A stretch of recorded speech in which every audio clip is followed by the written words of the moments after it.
Donc, bienvenue donc, sur cet espace en ligne pour cet exercice de communication animale. On va débuter là tout de suite. Donc, le but de cet exercice, ça sera d'informer vos chevaux ou bon, les chevaux que vous avez sous votre responsabilité de la situation d'actualité et puis les encourager à avoir un comportement, on va dire, d'évitement, de prévention par rapport à une agression potentielle. Donc c'est un projet que j'ai mis en place cette semaine. Donc j'en ai eu l'idée mardi parce qu'il y a beaucoup de personnes qui me contactaient en me demandant des séances de communication animale payantes pour prévenir leurs chevaux. Alors hormis le fait que j'avais pas trop de disponibilité pour prendre des consultations supplémentaires parce que là mon agenda est plein jusqu'au 17 septembre. Je trouve aussi un peu dommage que faille dépenser, on va dire, de l'argent pour payer une séance de communication animale, alors que potentiellement passer un message à votre animal, vous pouvez le faire sans pratiquer la communication animale, et vous verrez que ça, c'est assez simple et puis ça va bien se passer. Donc je me dis autant autonomiser les personnes, plus de chevaux seront prévenus. Si les personnes peuvent être autonomes avec l'information, en tout cas, qu'elles peuvent donner à leur cheval, que s'il faut à chaque fois passer par un communicant animalier, prendre un rendez-vous, etc. Donc, je vais vous demander de couper votre téléphone, bon, sauf les personnes évidemment qui utilisent le téléphone pour être connectées avec nous, ça va de soi. Fermez vos applications, simplement parce que à chaque fois que vous allez recevoir une notification ou un message via ces applications, ça peut couper la connexion avec, alors pas forcément avec l'espace en ligne, mais bon, vous allez être coupé au niveau du son, de l'image. Donc j'ai prévenu tout à l'heure que la séance elle allait durer à peu près 1h30. Il y a les questions à la fin, les témoignages à la fin, les échanges, etc. Donc la séance de mercredi, elle a duré 1h50. Donc si vous êtes à la maison, vous avez des enfants, vous avez un entourage qui est présent, ben voilà, assurez-vous de n'être pas dérangé et prenez vos dispositions par rapport à ça. Pensez à votre confort parce qu'en fait, on va passer par un exercice de relaxation pour pour passer le message à votre animal. De toute façon, les premières expériences de communication animale passent toujours par un exercice de relaxation. Donc, si vous pouvez vous installer avec un coussin dans le dos ou même dans un canapé, enfin, soyez vraiment confortable. Alors, pas trop pour pas s'endormir quand même, pour que vous puissiez suivre évidemment l'exercice. Pensez à votre confort.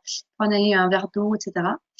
Alors, donc, vous allez sans doute avoir des questions pendant cet exercice, puis par rapport à l'apport théorique que je vais vous donner au départ, il y aura quand même un minimum d'apport théorique pour replacer les choses dans le contexte, faire un petit topo aussi de comment ça fonctionne. Donc, vous aurez des questions, mais moi, je vais plus ouvrir l'espace questions avant la fin de la présentation de l'exercice, simplement parce que sinon, je pourrais pas me concentrer pour faire la présentation. Du coup, je vais y répondre à la fin. Donc, vous les écrivez et puis ben, à la fin quand on aura terminé l'exercice, moi, j'ouvre l'espace questions. Je lis toutes les questions à haute voix parce que l'ensemble des participants ne peut pas voir les questions que les autres ont écrites et puis j'y réponds une après l'autre. Hein. Donc, vous restez jusqu'à la fin pour vos questions. Alors, je vais commencer par me présenter un petit peu. Donc, moi, je m'appelle Charlotte Letien. Je suis communicant animalier et naturopathe. Vous pouvez trouver des informations sur mon activité sur le site internet thérapie holistique / communication animale ou via ma page Facebook, donc communication animale, Charlotte Letien. Donc je pratique la communication animale officiellement, je dirais, depuis 2004. Je dis officiellement parce qu'avant 2004, j'ai eu des expériences de spontanées, voilà, de communication animale avec certains animaux qui m'étaient proches. Disons qu'à partir de 2004, je suis entrée dans une démarche de formation et de pratique, on va dire, plus cadrée. Donc ça fait maintenant 16 ans que j'ai l'expérience de la communication animale et donc actuellement, je donne des formations pour apprendre aux gens à communiquer avec les animaux et des consultations en communication animale dont le but, c'est effectivement de traduire les messages d'un animal à son humain. Alors, je pense important de commencer cet exercice par un petit topo sur comment ça se passe. Alors, je ne vais pas prendre le temps de vous expliquer ce que c'est la communication animale. Je suppose que si vous êtes connecté aujourd'hui, c'est que vous avez quand même un minimum de notions, peut-être déjà une expérience personnelle aussi. Ce qui est important de savoir avec la communication animale, c'est que tout le monde peut communiquer avec les animaux. Donc vous aussi, hein, chaque participant qui est connecté à cet instant. C'est pas du tout quelque chose qui est de l'ordre du don. Il ne faut pas naître avec des aptitudes particulières, hein, puisque la communication animale fait appel à des facultés qui sont innées chez l'humain et correspond quand même à la manière de communiquer du tout petit. Donc finalement, les enfants avant l'apprentissage du langage, ils vont communiquer comme les animaux. D'ailleurs, la communication animale fonctionne très bien avec les tout petits. Et votre cheval, et en fait votre animal, donc aussi chien, chat, perroquet, furet, voilà, le rat, souris, tous les animaux qui peuvent vivre avec nous comme animal de compagnie. Votre animal peut tout comprendre de ce que vous auriez envie de lui dire. Donc il ne faut pas trop se prendre la tête sur quel est le niveau intellectuel de telle espèce animale pour savoir ce qu'on peut se permettre de lui dire ou pas finalement. L'animal il peut potentiellement tout comprendre et il comprend déjà bien plus que ce qu'on imagine la plupart du temps, simplement parce que les animaux vont percevoir déjà nos émotions et ensuite nos pensées. Donc les émotions et les pensées, nous les ressentons dans notre corps ou dans notre esprit. Si on doit les localiser, on va avoir l'impression que l'on pense dans sa tête, puis qu'on a une émotion dans le plexus ou dans le ventre ou dans le cœur, par exemple. Mais évidemment, ça c'est notre point de repère à nous. Mais les émotions et les pensées, elles ne sont pas contenues dans un socle totalement imperméable. Évidemment, c'est de l'énergie qui va traverser la matière. Et donc, un cheval, il peut se rendre compte de l'émotion d'une personne qui est à côté de lui, même si cette personne ne lui exprime pas, ne lui dit pas. Mais il peut aussi percevoir les pensées de la personne qui est à côté de lui. Alors, évidemment, il ne va pas comprendre les mots, mais à chaque fois que nous utilisons un mot, en arrière-plan, hein, vous pourrez vous entraîner, vous allez vous en rendre compte. Si je vous parle d'un paysage et que je vous demande d'imaginer un paysage, bah, tout de suite, vous allez avoir une image qui vous vient à l'esprit sur le mot paysage. Et si je vous parle d'une pièce, vous allez imaginer une pièce, il y a tout de suite une image qui va venir à l'esprit. Même que si je vous demande, si je vous parle d'une personne, je vais la décrire, il y a une image qui vous vient à l'esprit encore une fois. Donc notre pensée, elle est à deux niveaux. Il y a un niveau où il y a la mise en mots, puis il y a le niveau antérieur où on est dans l'image et la perception. Les animaux peuvent, entre guillemets, voir les images qui se créent dans notre esprit lorsque nous pensons à des mots. Et c'est de cette manière, la plupart du temps, qu'ils vont comprendre les pensées de la personne qui est proche d'eux. Alors pourquoi la personne qui est proche? Ben, simplement parce que potentiellement votre cheval s'intéresse pas trop à ce que votre voisine peut penser. Il va s'intéresser à ce que vous pensez parce que c'est avec vous qu'il est en relation et donc c'est forcément vers son gardien ou son cavalier qui va placer son attention. Alors, donc potentiellement, si votre cheval peut tout comprendre, votre cheval peut déjà maintenant comprendre certaines choses sur la situation actuelle. Donc, il peut par exemple ressentir que vous êtes inquiet ou inquiète, que vous êtes voire même jusqu'à anxieuse ou paniquée. J'ai eu des personnes qui m'ont contacté qui étaient vraiment dans un état de peur tellement intense qu'elles dormaient plus la nuit.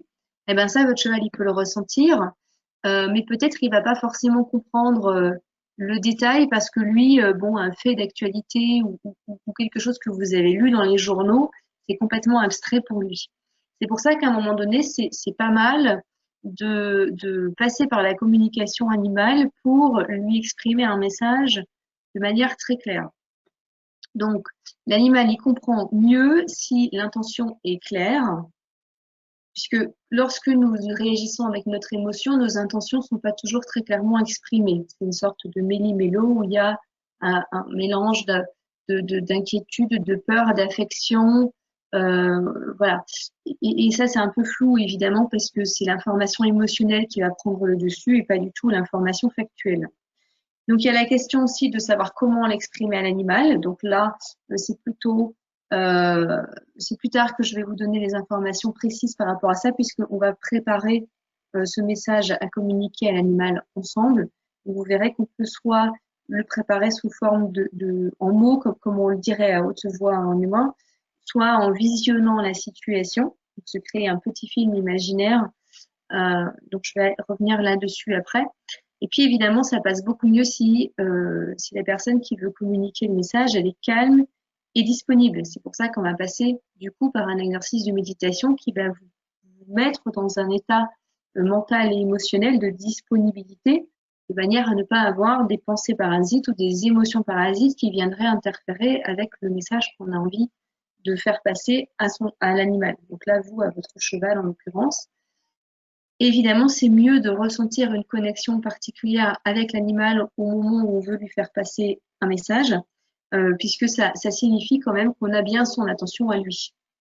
Si vous parlez à quelqu'un qui vous écoute pas, que ce soit un humain ou un animal, ben, le message il passe que de manière partielle. Donc, notre but de cette session-là maintenant, ça va être informer vos chevaux des faits d'actualité. Donc, simplement leur signaler qu'il y a certains humains qui mutilent certains chevaux qui vivent auprès. Vous allez aussi exprimer à votre cheval dans quel état émotionnel vous êtes face à cette situation. Ça permet que si jamais vous êtes déjà dans de l'émotion et que votre cheval, lui, il ressent votre émotion et qu'en fait, il y a un certain stress qui circule en boucle entre vous depuis un certain temps, au moins votre cheval, il peut savoir d'où vient cette émotion et savoir qu'elle vous appartient à vous. Et nous allons aussi, en troisième message, proposer à vos chevaux d'adopter un comportement donc adapté. Là, ça va être en l'occurrence le refus de se laisser passer un licol de la part de quelqu'un qu'ils ne connaissent pas la nuit. Alors, ce que nous n'allons pas faire, c'est faire peur à vos chevaux. Évidemment, c'est pas du tout le but, parce que j'ai aussi des personnes qui m'ont appelé en disant ben moi j'ai essayé de faire passer un exercice à mon cheval, je lui ai envoyé plein d'images atroces pour qu'il ait très très peur. C'est pas le but, ça sert à rien de stresser vos chevaux. Ça sert à rien de les inciter à adopter des comportements qui peuvent les mettre en danger, du genre leur dire de passer la clôture ou de se sauver pour rentrer aux écuries le plus vite possible. C'est pas forcément une bonne idée parce qu'en échappant à un risque, le cheval il s'en crée d'autres. Évidemment, le but n'est pas de briser la confiance que vos chevaux peuvent avoir dans l'humain. Donc, c'est vraiment choisir ce que l'on va communiquer pour avoir un effet positif et pas derrière après un effet négatif. Le but, justement, enfin moi, mon objectif, c'est de sortir de cet état d'hyper-émotivité, de psychose et de terreur dans laquelle cette situation place les personnes. Et pourquoi je trouve que c'est important de sortir de cet état émotionnel? Mais simplement parce que les chevaux, ils peuvent ressentir l'état émotionnel, ça c'est sûr. Mais par contre, l'effet qu'il y a derrière, ils peuvent ne pas trop les comprendre ou ne pas les percevoir parce qu'ils sont pas concrets pour eux. Et en fait, c'est simplement sortir justement de ce système d'incompréhension et de peur pour arriver à quelque chose d'un peu plus serein et puis j'espère du coup plus efficace. Alors quand j'ai commencé à proposer cet exercice en ligne, donc ça c'était cette semaine, donc mardi, mercredi, il y a pas mal de personnes qui m'ont posé des questions pour savoir voilà comment faire, voilà. Et donc je pense important parce que c'est peut-être des questions que vous vous êtes posées aussi d'y répondre avant qu'on passe à la pratique. Donc la première question que j'ai reçue plusieurs fois, c'est peut-on communiquer simultanément ces informations à un groupe de chevaux? Donc je pense principalement soit aux éleveurs qui ont pas mal de chevaux chez eux, soit bon ben, des personnes qui sont propriétaires de 3-4 chevaux. Donc est-ce qu'il faut informer chaque individu séparément? Est-ce qu'on peut parler avec un groupe? Alors ça dépend un petit peu de la situation du groupe. Et donc, il y a plusieurs réponses à cette question. Donc, la première réponse, c'est que oui, on peut communiquer avec un groupe de chevaux. Donc, si vous avez 3 chevaux ou 2 chevaux, vous pouvez les inviter tous les 2, tous les 3 ensemble à cette communication pour leur passer le même message au groupe. Si vous commencez à être dans des groupes plus importants, vous allez plutôt communiquer avec le cheval qui est comme responsable du groupe, donc celui dont vous voyez qui va un peu choisir les directions de déplacement du groupe, celui qui va veiller sur les autres, ou qui va être socialement très intégré dans le groupe. Parce que donc lui, s'il reçoit le message, l'information, il va pouvoir communiquer cette information au groupe ou s'il a vraiment un comportement de gestionnaire du groupe, c'est lui qui va prendre des initiatives et donc vous pouvez avoir la communication avec ce cheval-là. Donc ça, c'est dans un groupe plus important. Si vous êtes sur une écurie où il y a plusieurs groupes de chevaux, ça sera bien de faire une communication par groupe. Du coup, en choisissant soit d'accueillir tout le groupe, soit d'accueillir un individu important au sein du groupe. Et si vous avez un seul groupe, mais que vous vous rendez compte qu'il y a un cheval qui est un peu électron libre, qui est tout le temps à l'extérieur, qui est un peu solitaire, vous pouvez faire une communication avec le groupe et puis en plus une communication avec ce cheval un peu exclu, puisque lui, s'il n'est pas intégré dans le groupe, peut-être qu'il ne va pas se tenir informé. Voilà, donc ça c'est par mesure de précaution. Donc, cet exercice, vous pouvez le reproduire aussi souvent que vous le souhaitez. Donc, la vidéo va être mise en circulation dès ce week-end sur YouTube et sur Facebook. Donc, vous pourrez y accéder, la télécharger et puis refaire l'exercice si vous avez plusieurs chevaux. Donc là, on va prendre 1h30, 2 heures parce qu'il y a toutes ces explications et parce qu'à la fin, il y a un temps pour les questions. Mais si vous le refaites à la maison en sélectionnant que la partie exercice, vous prévoyez 30 minutes à peu près et en 30 minutes, vous aurez fait votre exercice soit avec un groupe, soit avec un cheval. Alors, faut-il être en présence physique de l'animal? Et ici, en l'occurrence, non, puisqu'on va travailler, donc là déjà, c'est un peu fait d'être connecté avec un ordinateur, etc. Ça implique plus ou moins d'être dans un bâtiment. Donc, vous n'allez pas le faire en étant à côté de votre cheval dans le pré, mais vous pourriez en fait le faire en présence physique de l'animal. Donc, je donnerai après les indications pour le refaire en étant physiquement avec l'animal. Et à ce moment-là, vous n'allez pas passer par l'état de méditation. Et comme vous l'aurez déjà fait par l'état de méditation, ça vous semblera probablement plus simple d'avoir des repères pour le faire en présence physique de votre cheval en allant le voir directement auprès. Alors, du coup, une question que j'ai beaucoup reçue, c'est est-ce que ça va faire peur aux chevaux? Ben non. Donc ça pourrait, hein, c'est tout à fait possible avec la communication animale de partager des informations anxiogènes qui vont après stresser l'animal. Là, c'est pas le but. Donc le but, c'est simplement de l'informer et puis qu'il sache si jamais il est confronté à la situation que voilà, il a déjà eu l'info, donc il va réagir différemment que si il n'était pas du tout informé. Et évidemment, on va pas charger les chevaux de stress et de peur. Voilà, c'est juste choisir le message qu'on leur communique, hein. Et donc là, on a pas mal de contrôle là-dessus sur ce qu'on dit. Et donc, ça fera pas peur à vos chevaux. Ça pourrait leur faire une émotion de recevoir cette info parce que c'est quand même une info désagréable à recevoir, hein, mais ça va pas générer après un état émotionnel particulier. Est-ce que votre cheval risque de changer de comportement à l'issue de cet exercice? Alors, la plupart du temps, quand un animal vit une première expérience de communication animale avec son gardien ou avec son cavalier ou un humain qui lui est proche, il va changer de comportement, mais plutôt dans le sens de faire un accueil différent à la personne ensuite. Donc la plupart du temps, l'animal va être plus démonstratif ou va être plus, voilà, il va accueillir l'humain différemment, il va faire la fête, etc. Il va sembler reconnaître autrement la personne avec qui il a eu la communication. Ça dure sur la prochaine retrouvaille et puis ça passe. Donc c'est pas un changement de comportement qui va être définitif. Et donc a priori, votre cheval ne va pas changer de comportement avec vous.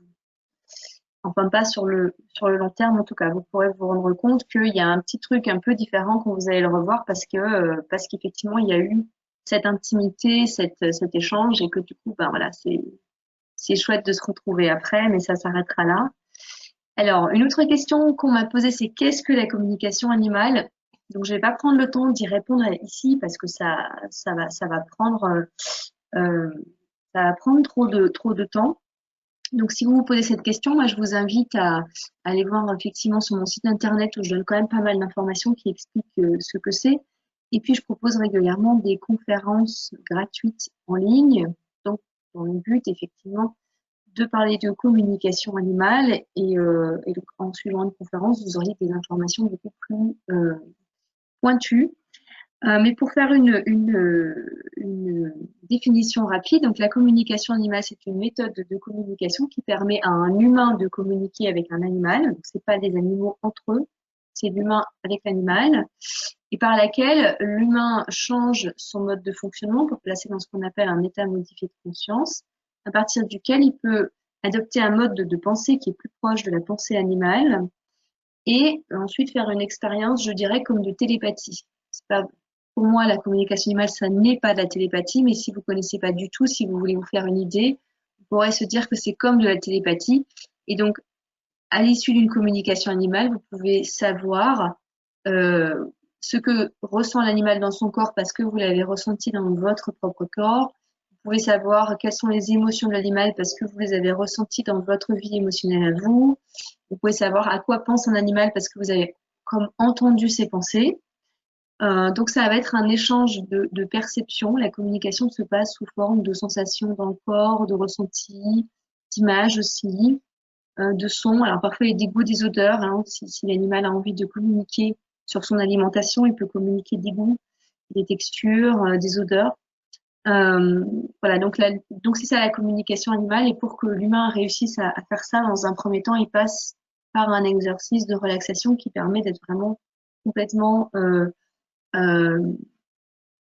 j'allais dire introverti, mais c'est pas le bon mot.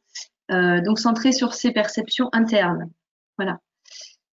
Euh, alors, comment formuler le message pour votre cheval? Eh ben, c'est ce que je vous explique juste après. Donc, vous allez prendre de quoi noter, c'est mieux.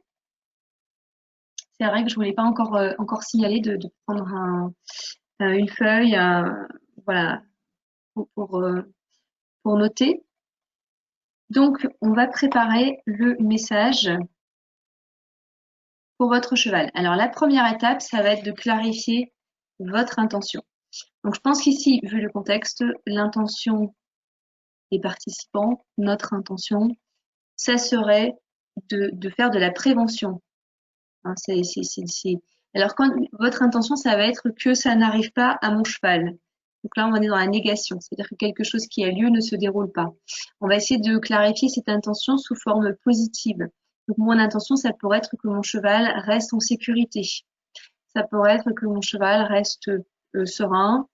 Euh, Moi, je pense que le terme de sécurité est pas mal. Donc, on va essayer de se dire, mais qu'est-ce que j'ai envie en fait? J'ai envie que mon cheval reste en sécurité, qu'il reste serein et qu'il reste, euh, voilà, que son intégrité physique soit préservée. Ensuite, on va vraiment formuler les différents messages.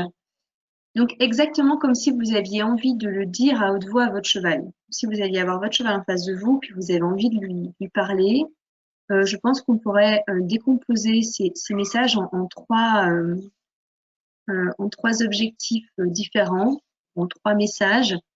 Donc le premier, comme je vous disais, ça va être d'informer votre cheval de la situation. Le premier message, c'est pour dire au cheval qu'est-ce qui se passe actuellement.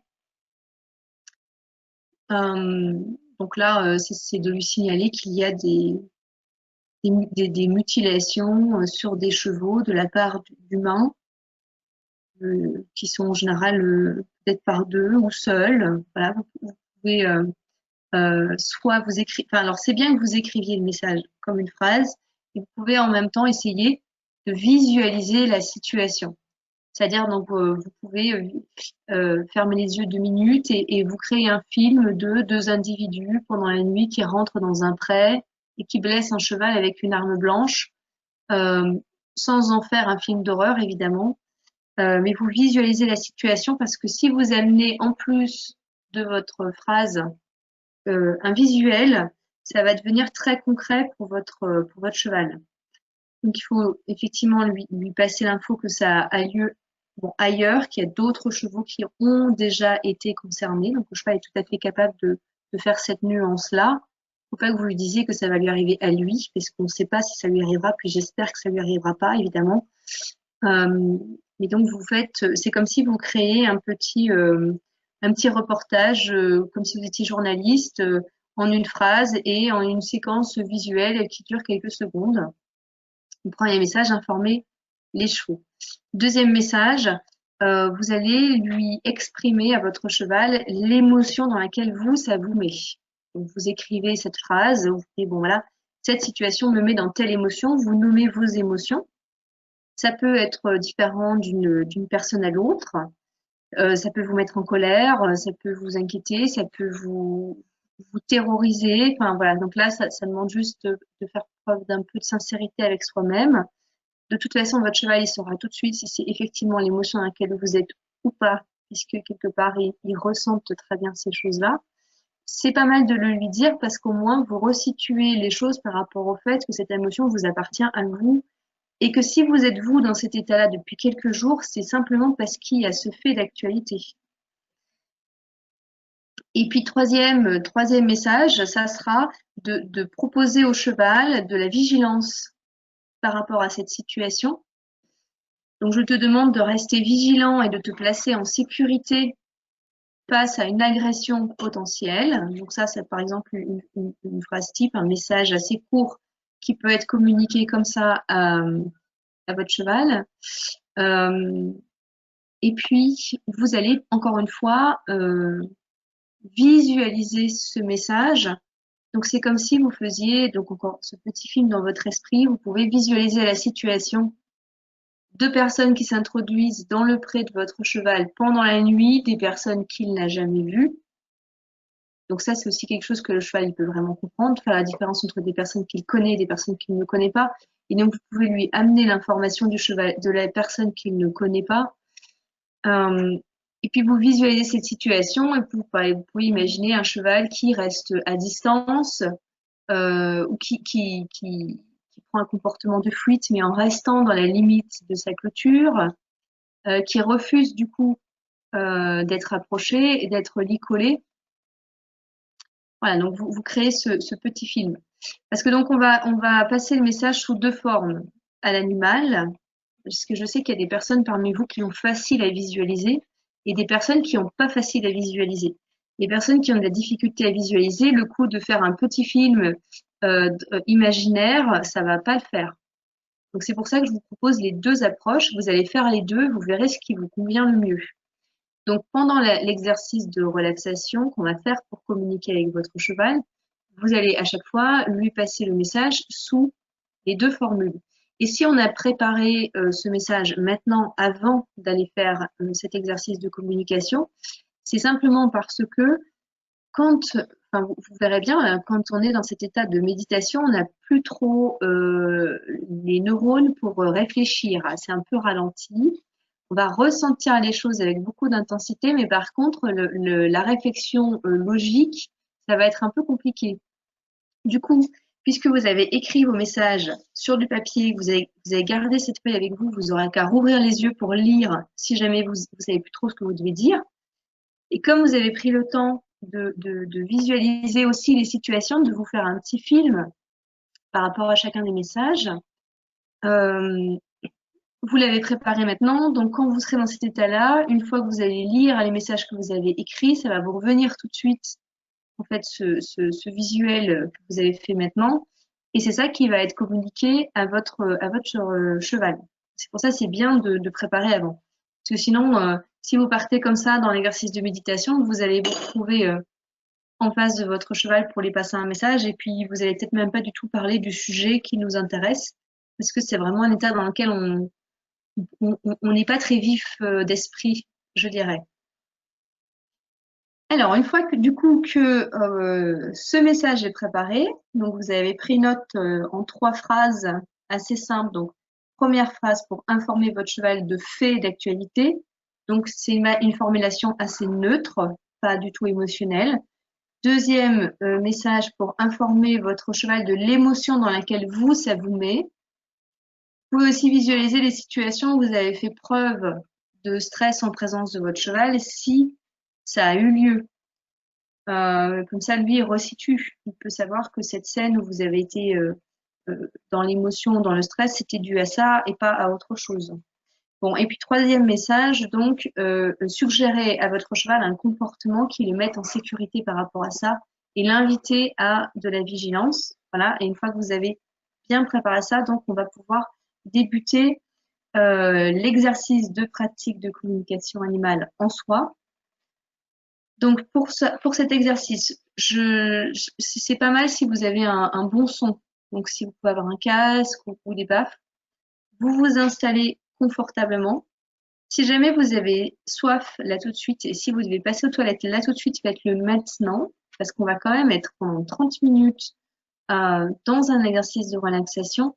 Et dans cet état-là, si jamais vous avez un besoin pressant, ça va pas être possible de vous laisser aller dans l'exercice. Donc faites-le maintenant. J'attends 1 minute ou 2 pour que un peu plus, voilà, je laisse le temps que chacun se mette à l'aise.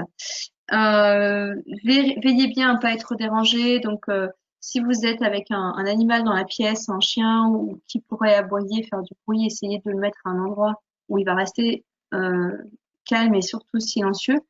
Coupez bien votre téléphone pour pas être dérangé par la sonnerie et signalez à votre entourage si vous êtes à la maison et qu'il y a des membres de la famille à la maison que vous avez besoin de silence. Parce que quand on est dans un exercice de relaxation et qu'il y a un gros bruit tout d'un coup, ça vous fait comme vous réveiller brutalement.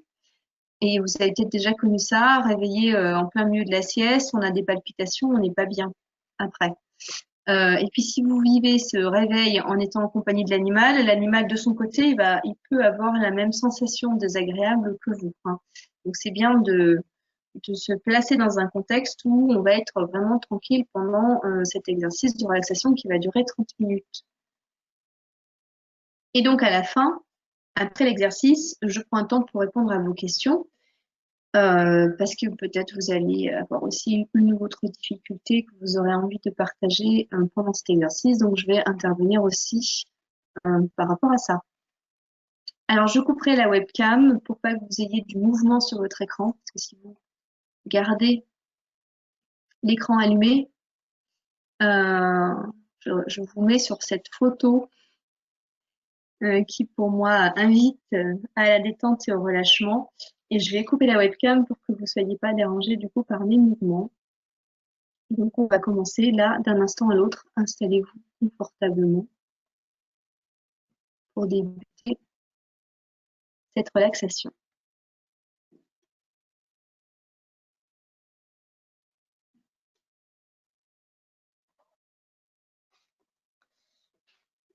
Je m'installe confortablement et je ferme les yeux. Je prends un moment pour me détendre, pour me relâcher. Je choisis une position confortable que je pourrais tenir pendant 30 minutes. Je vais me poser, me déposer sur mon siège, sur le sol, et je porte mon attention sur les points d'appui de mon corps sur le sol, sur mon siège. Je vais me poser, me déposer sur ces points d'appui. Je me laisse aller de tout le poids de mon corps sur ces points d'appui sur le sol, sur mon siège, jusqu'à me sentir stable et détendue.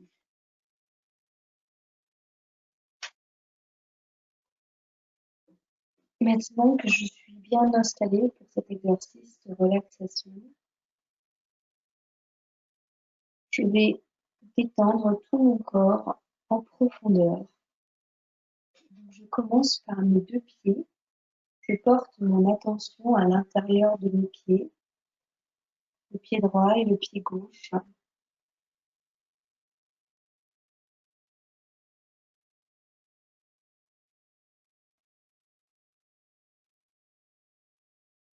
Je prends conscience de mes pieds depuis l'intérieur. Donc, je ressens l'espace, le volume de mes pieds. J'habite totalement cette partie de mon corps. Et puis, je peux visualiser une couleur qui m'inspire la détente et le relâchement. Ou bien, je ressens l'air qui circule dans mon corps grâce à ma respiration. Je vais amener cette couleur dans mes pieds Lorsqu'elle s'installe et qu'elle prend toute la place dans les pieds, je ressens de la détente et du relâchement. Si je ne parviens pas à visualiser une couleur, je peux imaginer que j'amène de l'air, je souffle avec ma respiration dans mes pieds, comme si je chassais la poussière jusqu'à ce que mes pieds soient totalement détendus et relâchés. Tous mes muscles, tous mes tissus, chaque articulation des pieds est maintenant profondément détendue et relâchée. Je continue ce parcours dans mon corps, j'arrive dans mes deux chevilles, la cheville droite et la cheville gauche. J'y place toute mon attention, puis je vais visualiser cette couleur qui me fait du bien, qui m'inspire la détente et la paix. Je vais remplir tout l'espace, tout le volume de mes chevilles de cette couleur jusqu'à ressentir une profonde détente et un relâchement de mes chevilles.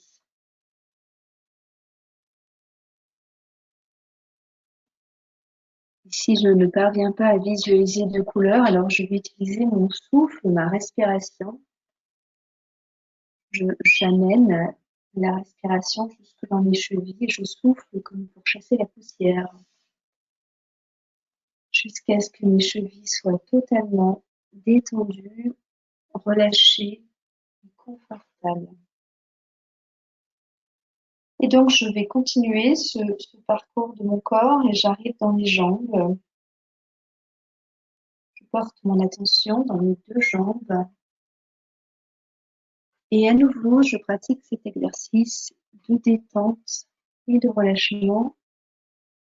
Je souffle sur la poussière, je chasse toutes les tensions avec mon souffle jusqu'à ressentir que mes deux jambes sont totalement détendues et relâchées. Bien, je visualise une couleur. Cette couleur qui m'apporte de la détente et du relâchement.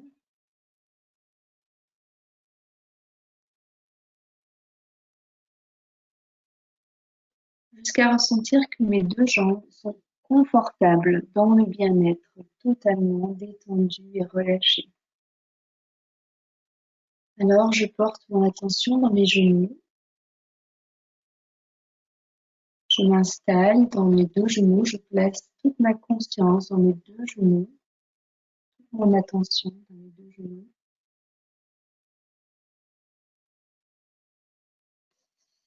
Et j'y apporte une détente profonde en utilisant soit la couleur, soit le souffle, la respiration.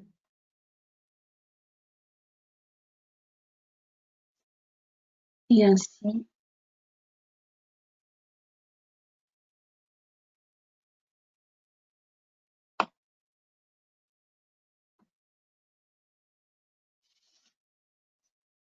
mes deux genoux se détendent et se relâchent.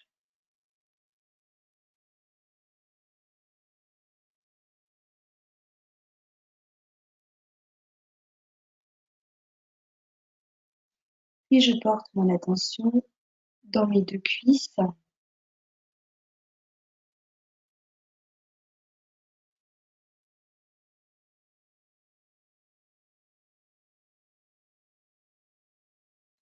Mes deux cuisses.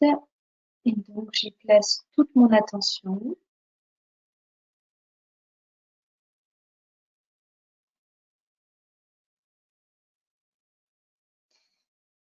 Et j'utilise soit la couleur, soit le souffle pour apporter de la détente et du relâchement dans mes deux cuisses. Et après, j'arrive dans le bassin. Donc, je porte toute mon attention dans mon bassin, entre les deux hanches et le sacrum. Donc, je ressens bien tout cet espace, tout ce volume dans mon corps, en conscience de mon bassin. J'y apporte toute mon attention.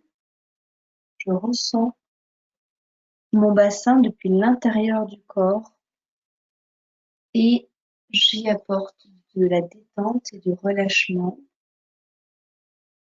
En utilisant le souffle, je chasse les tensions avec mon souffle ou en visualisant une couleur qui vient détendre et relâcher tous les muscles, tous les tissus, tous les tendons, les ligaments de mon bassin et aussi les organes qu'il contient.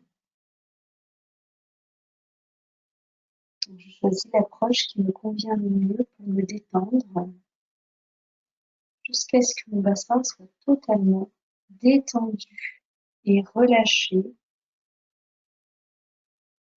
Tout le bas de mon corps maintenant est profondément détendu et relâché. J'ai donc la sensation qu'il s'est un peu alourdi. Je ressens davantage la pesanteur dans mes deux jambes. Je peux avoir la sensation aussi que mes jambes se sont alourdies, que le contact avec le sol est un peu plus intense. Aussi, mes jambes s'enfonçaient légèrement dans le sol.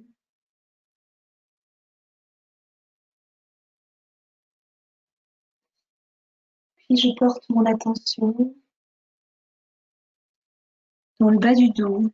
Je vais maintenant remonter le long du dos, vertèbre après vertèbre, en faisant cet exercice de relâchement, de détente pour toute la zone qui se trouve en face et autour. Je pars du bas du dos et je vais du coup amener de la détente et du relâchement aussi dans l'abdomen qui se trouve en face. Je prends conscience de toute la zone des lombaires. J'utilise soit mon souffle, soit cette couleur pour apporter de la détente et du relâchement dans mes lombaires. Et ça va irradier jusque devant, dans l'abdomen. Et donc, mes muscles abdominaux vont aussi se relâcher, de même que tous les organes qui sont contenus dans mon abdomen. Et à ce moment, ma respiration spontanément va descendre jusqu'en bas du ventre. Je commence à avoir une respiration ventrale, spontanément, sans contrôle, sans effort.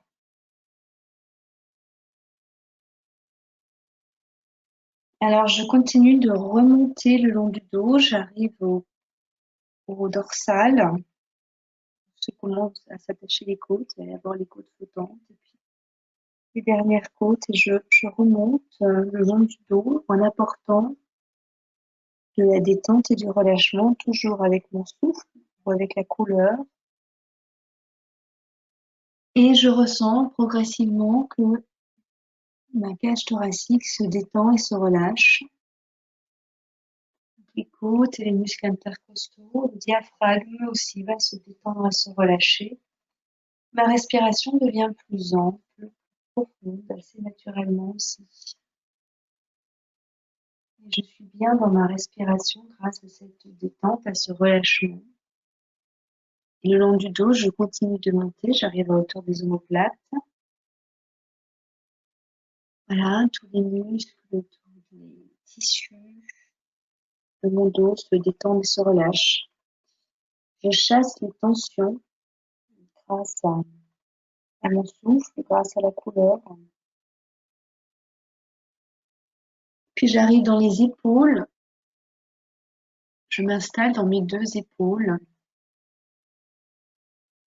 Je ressens les clavicules, les omoplates, l'humérus, l'articulation qui relie à ces os, les tissus aussi qui y sont rattachés.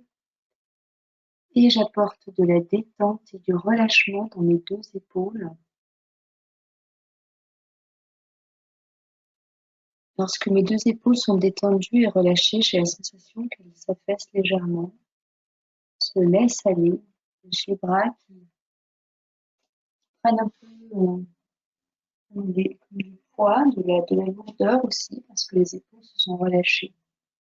Alors je vais porter mon attention dans mes deux bras. Là, je peux prendre conscience des bras depuis l'épaule jusqu'au bout des doigts. Je ressens très clairement mes deux bras qui pendent un peu de part et d'autre de mon tronc. Alors je vais apporter une profonde détente dans mes deux bras.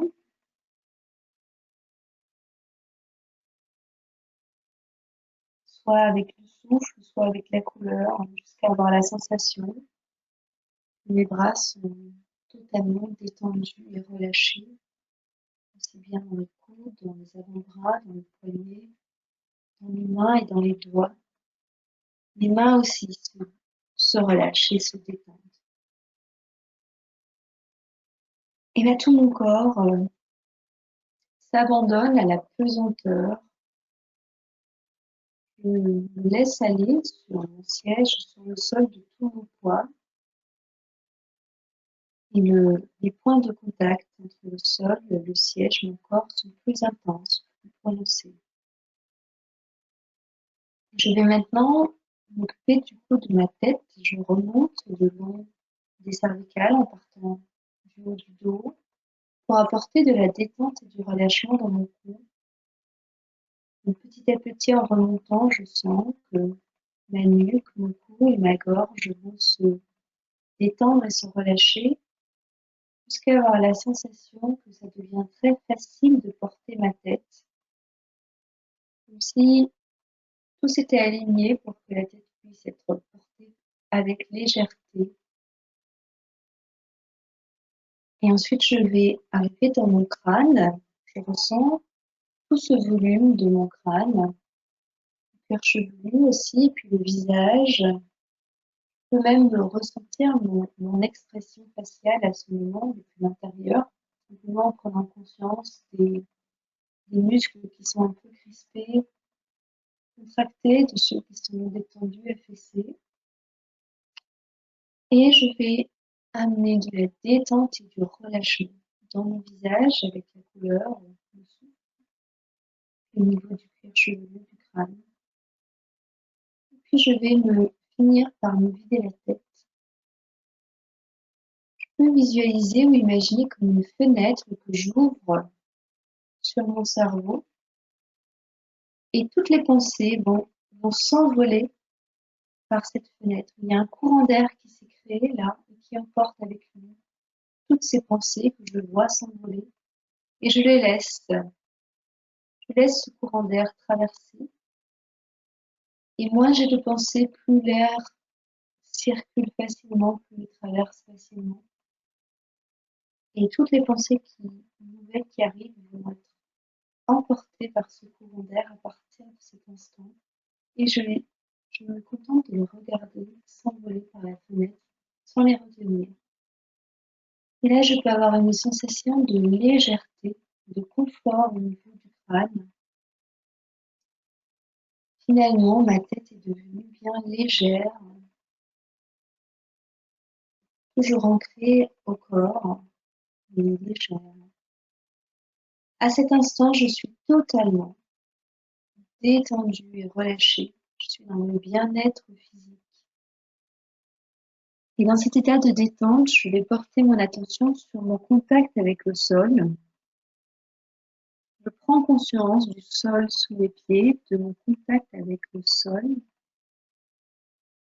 Et je vais visualiser ou ressentir comme des racines qui partent de la base de ma colonne vertébrale et qui vont se déployer, se développer en direction du sol. Comme un arbre, je vais planter mes racines dans le sol. J'intègre la terre, le sol en profondeur et en largeur.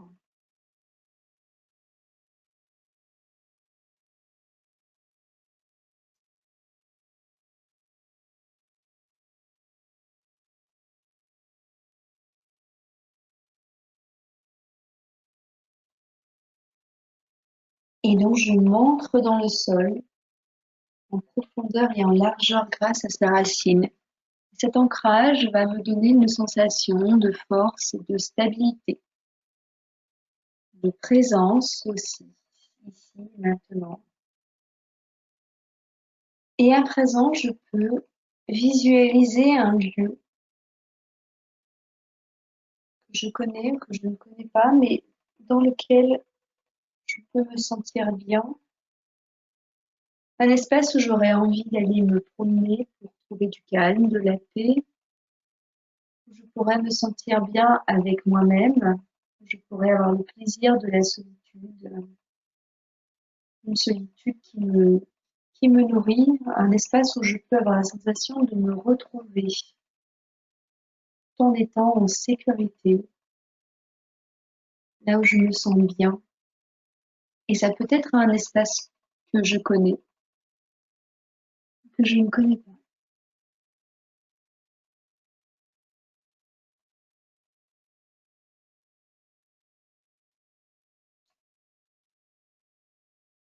Une fois que j'ai atteint cet endroit, je prends un moment pour m'y installer.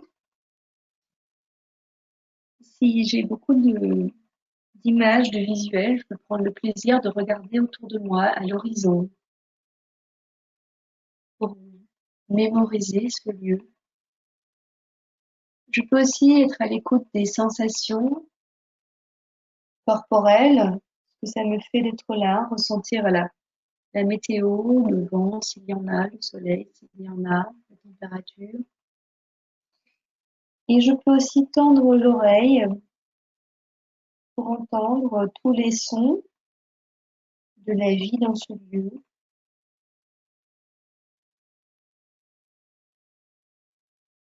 Petit à petit, cet espace va devenir de plus en plus réel, de plus en plus perceptible pour moi.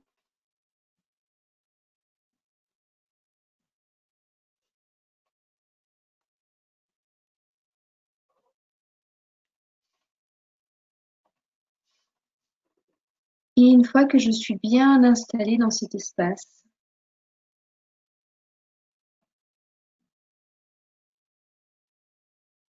eh bien, je peux penser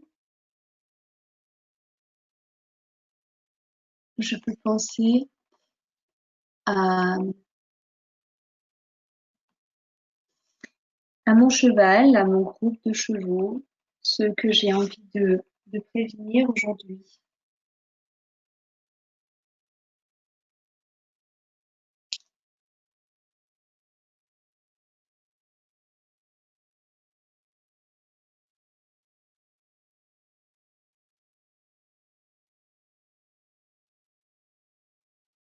Je pense à eux avec l'intention de les accueillir dans cet espace où je suis maintenant et où je me sens bien.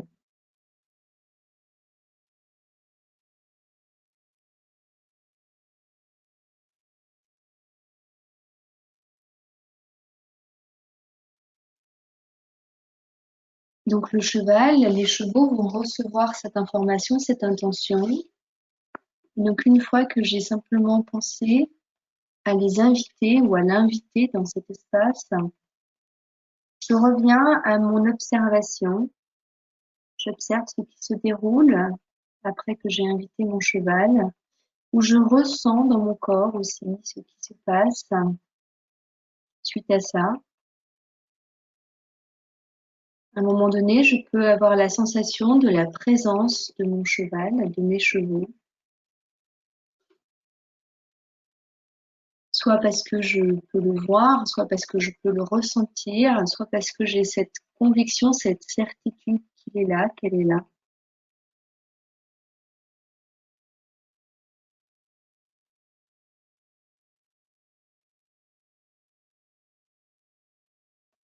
Et une fois que j'ai clairement cette sensation que mon cheval m'a rejoint, nous sommes réunis dans cet espace, je peux aussi ressentir le lien, un lien qui me relie à lui, à elle.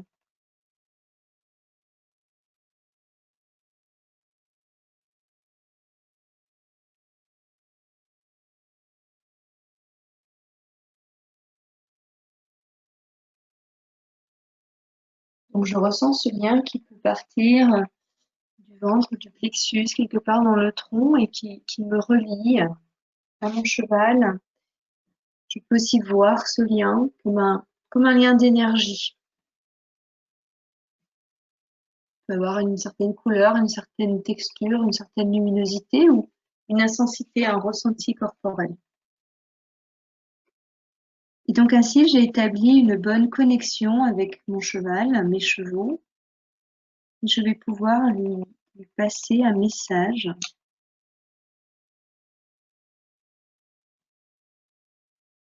Je commence par accueillir mon cheval dans cette connexion, dans cette rencontre. Et je peux lui témoigner de ce qu'il représente pour moi. Là, simplement, spontanément, je me laisse aller à partager ce que je ressens pour ce cheval et qu'il représente pour moi, quelle importance il a à mes yeux.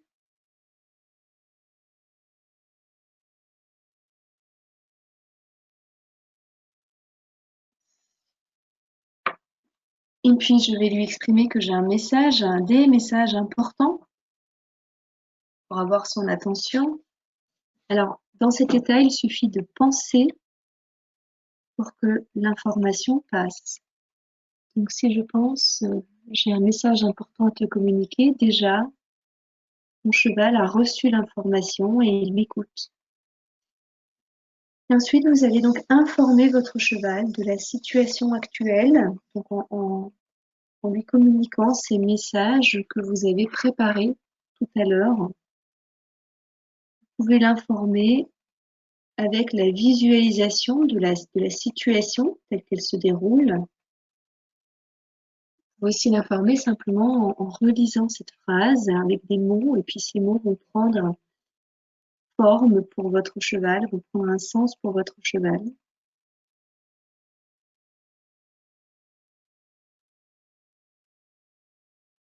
Donc le premier message pour informer le cheval de la situation actuelle, et puis vous pouvez accueillir ou recevoir la réaction de votre cheval. Vous pouvez ressentir dans votre corps, vous pouvez voir, simplement avoir comme une pensée, comme un flash qui vous traverse, une certitude, comme une intuition, de cette manière que votre cheval peut vous faire un retour par rapport à ce message.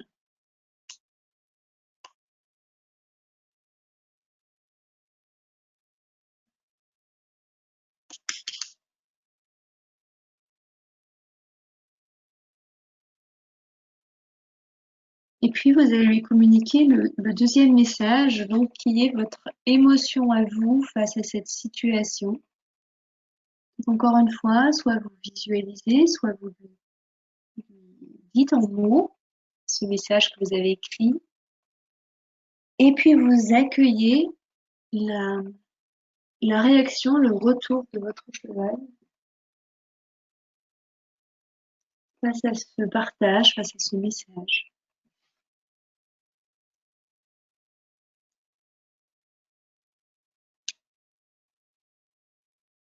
Et enfin, le troisième message, donc là, vous allez communiquer à votre cheval ce que vous attendez de lui pour se placer en sécurité, l'inviter à de la vigilance par rapport à des inconnus qui viendraient le voir dans son prêt.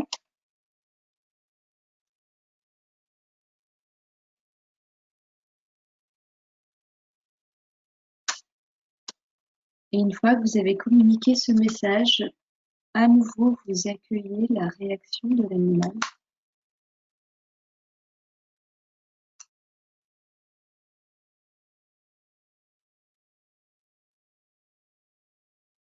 Essayez de mémoriser ce qui se déroule à cet instant pour éventuellement pouvoir noter après, garder une trace. Parce qu'il arrive qu'on oublie, donc là, vous mémorisez toute cette situation, tout cet échange avec votre cheval.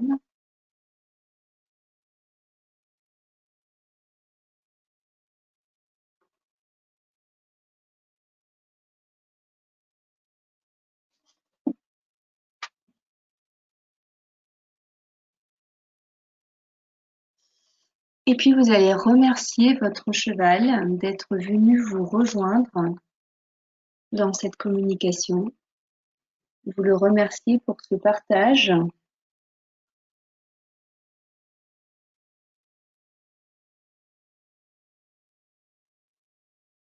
Et puis vous l'invitez à retourner à ses préoccupations habituelles. Vous l'invitez à quitter cet endroit. Vous pouvez ressentir que ce lien que vous avez créé pour communiquer s'estompe petit à petit, comme si le lien s'étire, puis s'aide doucement. Vous pouvez aussi voir le cheval qui quitte ce lieu où vous vous êtes rencontrés.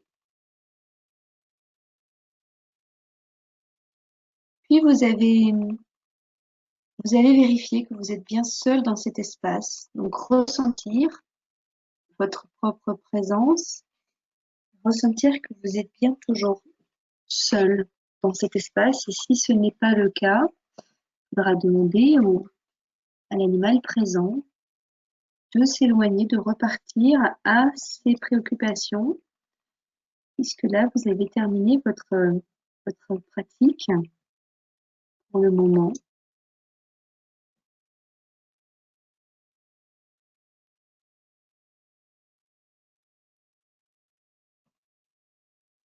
Et vous vous assurez d'être bien seul dans cet espace, seul avec vous-même. Vous retrouvez les sensations du départ. Donc, d'être dans un lieu où vous pouvez vous sentir bien, où vous êtes détendu et relâché. Vous vous assurez que vous êtes toujours bien ancré avec les racines profondément enfoncées dans le sol, bien ancré. Et vous vous apprêtez à repartir dans votre état de conscience habituel. Vous vous apprêtez à quitter cet état de relaxation. Pour quitter cet état de relaxation, vous allez reprendre contact avec votre respiration. Ressentir la respiration dans la poitrine, dans le corps. Reprenez contact avec votre respiration.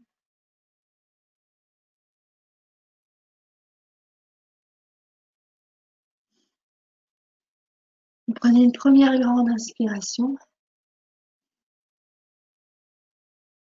et on expire en soufflant.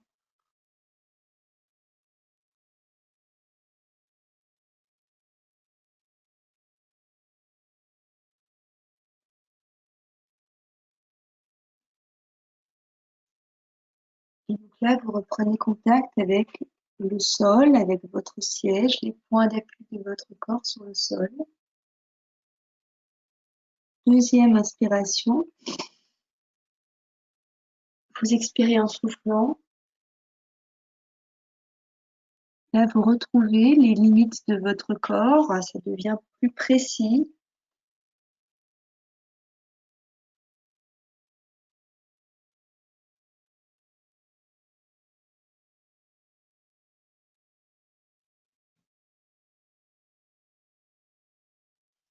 Et troisième inspiration.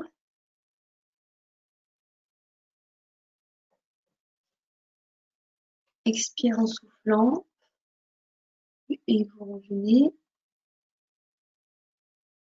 ici et maintenant. Vous pouvez avoir besoin de vous étirer, de bâiller. Prenez encore une quatrième inspiration. Expire en soufflant. Vous ouvrez les yeux et vous revenez totalement à la pièce dans laquelle vous êtes, à votre écran d'ordinateur, à notre session de pratique. Et donc, je remets la webcam et on repart du coup maintenant sur plutôt les échanges suite à votre exercice. Alors, donc je vais vous laisser maintenant le temps d'écrire vos questions, vos commentaires, vos demandes d'éclaircissement aussi dans l'espace questions. Donc je prends le temps d'y répondre là juste après. Et voilà, donc pendant que vous écrivez vos questions, je vais juste vous présenter mes formations en communication animale. Donc quand je donne des formations, c'est pour les personnes qui souhaitent soit apprendre la communication animale à titre personnel, pour communiquer avec leur propre animal, ou pour communiquer avec les animaux de leur entourage, mais dans une démarche amateur et personnelle, ou pour les professionnels qui travaillent avec les animaux et qui souhaitent intégrer la communication animale dans leur pratique de professionnels. Donc, par exemple, je vais avoir dans mes formations des ostéopathes, des éducateurs canins, des toiletteurs, des vétérinaires, donc qui vont après utiliser la communication animale dans leur pratique professionnelle. Et plus récemment, là, donc je commence une collaboration avec la Chambre de l'agriculture pour proposer ces formations aussi pour les agriculteurs. Le but étant quand même que la communication animale vienne s'installer, on va dire, dans les métiers animaliers en général pour permettre que le suivi des animaux soit un peu plus personnalisé. Et comme je vous disais tout à l'heure, je propose régulièrement des conférences gratuites en ligne. Donc, il y a 3 sujets de conférences qui vous sont proposés régulièrement. Donc, la première, ces animaux qui nous guident, vont parler de la manière dont un animal de compagnie peut être un guide ou un enseignant pour son gardien. Donc, la deuxième conférence, apprendre la communication animale en 7 jours sans se prendre la tête. Là, je vais vraiment décrire la communication animale, la définir, expliquer comment c'est possible que tout le monde puisse vraiment apprendre à communiquer avec les animaux. C'est pas réservé à certains initiés. Et la dernière, donc une ouverture sur le monde, j'ai plutôt abordé le fait que en communiquant avec les animaux, on a en fait accès à une manière de voir la réalité qui est très, très différente de la nôtre, hein, puisque les animaux n'ont pas du tout la même expérience de la vie que nous. Et ça ouvre plein de portes en fait pour les humains. Et ça ouvre de nouvelles perspectives aussi par rapport à notre vie personnelle, mais par rapport à notre humanité. Et du coup, c'est vraiment une ouverture sur le monde, sur la réalité, et donc un véritable chemin de développement personnel aussi. Donc, si vous souhaitez rester informé des dates de conférences, des dates de formation, vous pouvez vous inscrire à ma newsletter sur mon site internet thérapieholistique.com ou vous abonner à ma page Facebook, puisque régulièrement, je vais poster sous forme d'événements les dates de conférences et dates de formation. Et maintenant, donc, je me consacre totalement à vos questions. Alors, il y en a beaucoup. Très bien. Alors, c'est parti. Alors, est-ce que le cheval fait-il la différence entre son humain et les autres? Oui, bien sûr. Et le cheval, il peut même faire la différence entre son propriétaire, son cavalier, son éleveur. On appelle parfois pour des chevaux de course qui ont plusieurs propriétaires, qui ont un groom, qui ont un jockey, qui ont un entraîneur. Et le cheval est tout à fait capable de situer ces individus par rapport à la relation qu'il crée, en fait. Alors, il y a des personnes qui ont du coup quitté déjà, donc j'ai pas pu. Je vais pas répondre du coup à leurs questions, sauf si je vois que c'est des questions qui sont importantes pour l'ensemble du groupe. Alors, j'ai une question de Marion. Comment être sûr que le message a bien été réceptionné et que ce n'est pas dans notre imagination? Donc, effectivement, dans cette situation, soit pendant l'exercice avec votre cheval, vous avez senti un lien très clair, vous avez ressenti des choses dans votre corps, votre cheval vous a montré des images. Donc là, c'est sûr, il s'est passé quelque chose où il y a eu un retour de l'animal. Donc ça, c'est une manière de vérifier. La deuxième manière de vérifier, c'est de voir si, lorsque vous retrouvez votre cheval ensuite, il a ce comportement un peu différent que j'ai décrit tout à l'heure, c'est-à-dire la sensation qu'il vous voit autrement, qu'il vous reconnaît, un peu plus démonstratif, un peu plus présent avec vous. Donc c'est une autre manière de voir qu'il s'est passé quelque chose. Après, c'est vrai qu'ici, c'est pas une formation en communication animale, c'est juste un exercice. Donc on peut pas du tout aborder toutes les questions de vérification. Ça fait partie d'un cursus d'apprentissage. Effectivement, le module 2 que je propose, c'est vérification avec tous les outils par lesquels on peut vraiment se rendre compte que c'est bien une communication avec cet animal-là qui a lieu et ça n'est pas notre imagination. Donc c'est vrai qu'ici, pour certains d'entre vous, ça va rester un peu flou. Et la seule manière que vous aurez de vous en rendre compte, c'est d'être un peu attentif à ce que l'animal va vous donner comme signaux. Après, vous pouvez refaire cet exercice pour communiquer un autre message à votre cheval en lui demandant d'avoir tel comportement ou de d'évoluer sur telle attitude. Et puis, vous voyez bien, s'il est réceptif au message, a priori, il va y avoir une évolution de son comportement. Euh, donc là, il faut un peu essayer, faut jouer à ça en fait, et puis voir un peu ce que ça donne.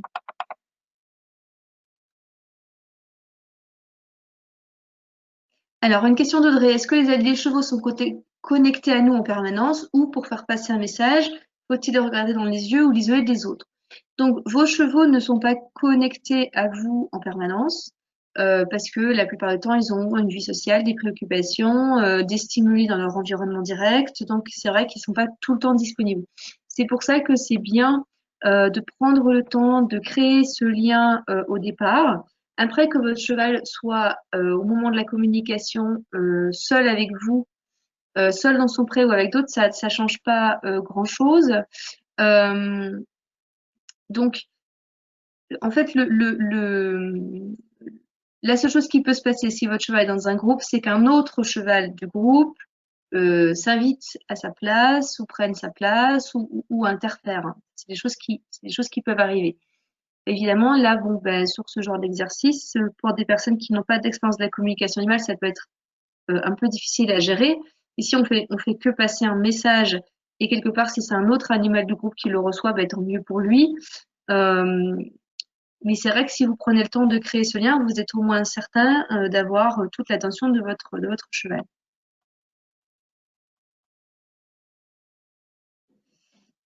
Voilà, donc comment être sûr que notre message est compris? Nous ne verrons pas les images qui défilent dans son esprit à lui. Alors, en fait, a priori, c'est à peu près les images qui ont défilé dans votre esprit qui défileront dans son esprit. À ce niveau-là, c'est assez impressionnant à quel point ça peut être ben, précis. Par exemple, dans mes séances de communication animale, ça m'est arrivé d'avoir une jument qui me décrive sa nouvelle écurie. Donc la jument vit en Belgique, la nouvelle écurie est en Crète, le cheval n'est jamais allé en Crète, il va déménager pour aller vivre en Crète. Donc voilà le contexte. Et en fait, la jument, elle m'a fait comme presque une visite guidée du centre équestre où elle allait aller ensuite en Crète. Et si elle a toutes ces images très précises, c'est parce que sa cavalière est allée déjà visiter l'écurie et que donc la jument a vu les images que la cavalière a vues. Donc ça vous donne une idée du niveau de précision. J'ai déjà eu des chats aussi comme ça qui me font faire le tour du propriétaire d'une maison en construction où ils vivent pas encore. Mais comme leurs gardiens vont tous les jours dans cette maison pour pouvoir avancer les travaux, le chat, il a une idée très précise de comment la maison, elle est faite. Donc, a priori, les images que vos chevaux ont vues, ça sera à peu près celles que vous leur avez montrées. Alors, j'ai l'indication de la part de Audrey, donc une autre Audrey. Donc, les chevaux sont sédatés la journée avant d'être mutilés la nuit. Est-ce que le message ne pourrait pas être ne pas accepter les friandises des inconnus? Bon, effectivement. Alors, je ne sais pas si c'est toujours même mode opératoire qui est pratiqué, mais vous pouvez aller plus ou moins dans le détail, c'est-à-dire demander au cheval de refuser les friandises de la journée. Vous pouvez lui demander de refuser de passer en licol si c'est des personnes qui lui sont inconnues. Vous pouvez lui demander d'éviter les gens si c'est la nuit. Enfin voilà, on peut vraiment donner des nuances très précises au cheval et lui, il est capable d'intégrer totalement ces nuances. Alors, la question de Nathalie, donc lui apprend à se méfier des personnes qu'il ne connaît pas. Cela veut-il dire qu'il va se méfier des nouvelles personnes qui pourraient être en contact avec lui, comme une nouvelle cavalière par exemple? Non. Donc là, on invite le cheval à se méfier d'une personne qu'il ne connaît pas dans un contexte bien particulier. Et une nouvelle cavalière, c'est pas très vite, le cheval va se rendre compte qu'elle est là pour être sa cavalière. Déjà, si vous allez avec la cavalière dans le pré, bon, ben, c'est pas des gens qui connaissent pas parce que vous êtes là. Mais en plus, si la personne, s'il y a un projet de nouvelle cavalière, le cheval, il sait que c'est sa nouvelle cavalière. Puisqu'il est tout à fait capable de recevoir ce genre d'informations.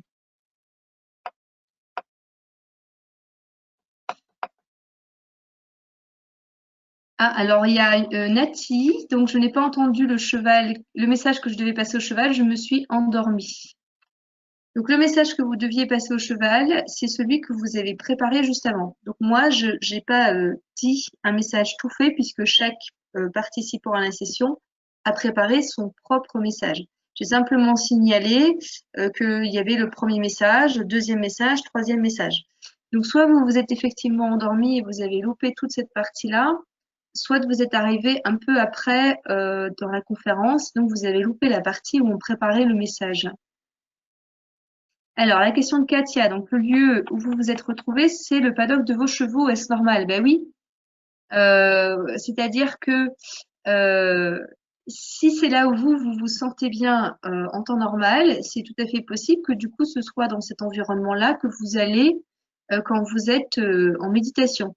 Le lieu dans lequel je vous ai proposé de vous installer pour faire la méditation n'a pas vraiment d'importance. Ce qui compte, c'est que ce soit un espace où vous vous sentez bien, en fait, où vous êtes détendu. Alors, je vois que Cindy est revenue parmi nous parce que j'avais vu que vous étiez déconnectée, Cindy. Donc, vous avez eu de la difficulté à visualiser. Tout était noir. Pourtant, vous vous sentiez ancré. Alors, c'est vrai que bon, là, il faudrait qu'on échange un petit peu, que je puisse vous poser quelques questions sur les étapes antérieures, etc. Je ne vais pas faire cet accompagnement-là ici parce que c'est pas une formation, c'est vraiment juste pour proposer un exercice. Maintenant, il y a des personnes euh, qui étaient euh, comment dire, il y a des personnes, pardon, qui ne visualisent jamais, donc elles n'ont pas du tout d'image. Ces personnes-là, elles vont avoir toutes les informations en ressenti corporel. Donc c'est pas un problème de ne pas visualiser, de ne pas avoir d'image. Il y a un certain nombre d'individus. Chaque fois que je donne un groupe de formation, j'en ai au moins un, parfois trois, quatre quand même, qui n'ont jamais de visuel. Et à ce moment-là, il faut apprendre à apprivoiser cette particularité. Donc, ça se règle sans aucun souci. Alors après, donc, est-ce qu'une formation est utile si vous n'avez pas réussi l'exercice d'aujourd'hui? Ça dépend de votre objectif. Si vous avez envie de développer la communication animale et de vraiment apprendre à parler avec les animaux, en ce sens de aussi pouvoir poser des questions, recevoir des réponses, faites une formation. Si votre seul objectif, c'est de communiquer un message à votre cheval, ben, vous n'avez pas besoin de faire une formation pour ça. Par contre, vous pouvez aller le voir auprès, alors pour les personnes qui sont pas très sûres d'elles ou qui ont de la difficulté dans leur exercice. Vous allez voir votre cheval auprès, vous attirez son attention, voilà, vous prenez contact avec lui, vous allez le caresser un petit peu, gratouiller, tout ça. Bon, votre rituel habituel pour le retrouver, prendre contact.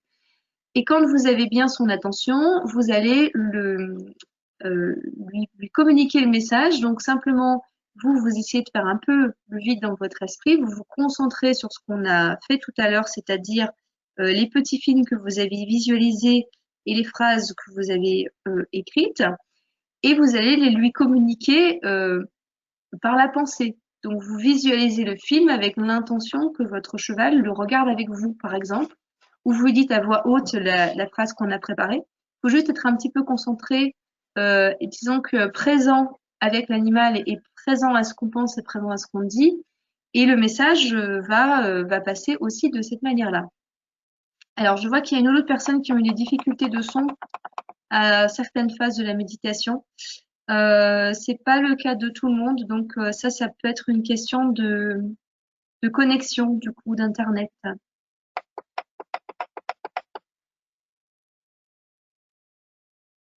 Alors, donc Vanessa, donc lorsque vous avez invité vos deux juments, les juments des voisins se sont invités aussi. Vous les avez acceptés, avez-vous bien fait? Ben oui.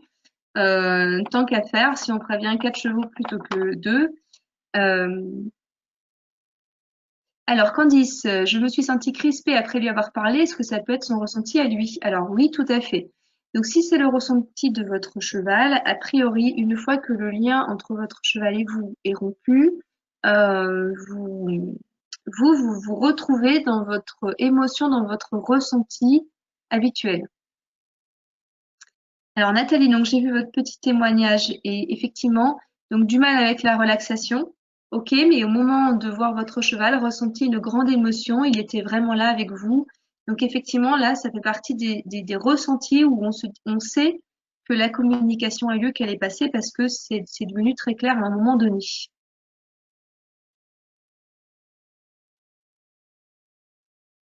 Alors Katia, agricultrice équine et propriétaire de chevaux, souhaiterait faire des formations. Alors je vais vous donner une info, donc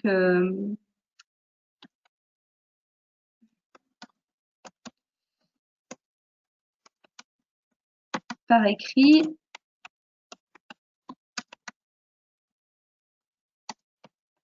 Voilà. Alors, Audrey n'a pas ressenti le lien avec son âne Cookie. Pas sûr que le message soit passé du coup. Alors, ça dépend aussi un petit peu ça dépend aussi un petit peu de la réceptivité de l'animal. Est-ce que c'est un animal qui est démonstratif ou pas? Si t'es pas sûr que le message soit passé, Audrey, tu fais l'exercice comme j'ai dit tout à l'heure, c'est-à-dire que tu vas le lui dire en étant auprès avec lui.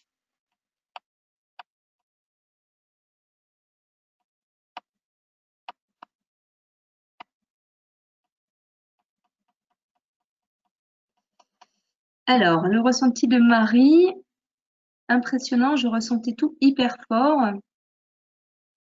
Et quand j'ai fait le lien avec mes chevaux, une de mes juments a fait un petit hennissement tout doux. Ok, bon, mais là, c'est vraiment une communication, ressenti beaucoup de choses. Super. Bon, voilà, donc il y a des personnes pour qui ça a été un moment assez intense, puis d'autres pour qui ça a été aussi très émouvant.